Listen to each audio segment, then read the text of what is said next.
Good morning সবাইকে। দেখো এখন আমি পেঁপে কাটছি। দেখো কত সুন্দর পেঁপে পেকেছে। এটা সকালে চা খেয়েছি আর এখন পেঁপে কাটছি, পেঁপে খাবো আমরা। আর হচ্ছে ডিম সিদ্ধ বসিয়ে দিয়েছি, ডিম সিদ্ধ হবে। আর হচ্ছে এখানে ভাত হচ্ছে। আর দেখো গতকালে অল্প কয়েকটা ভাত বেঁচে গিয়েছে, এটা এখন আমি ভাতের সাথে দিয়ে মানে রান্না করবো। ঠান্ডা ভাত খেতে ভালো লাগে না তো এই আর কি। আর দেখো তোমার দাদা ভাই কি করছে, দেখো কত বড় একটা লাউ এনেছে, এটা কয়দিন পরে খাবো।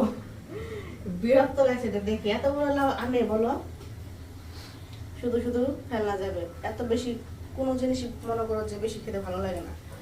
দেখো পেঁপেটা অনেক সুন্দর। তো কালকে একটা খেয়েছি, আজকে একটা খাচ্ছি, পেঁপে গেছে।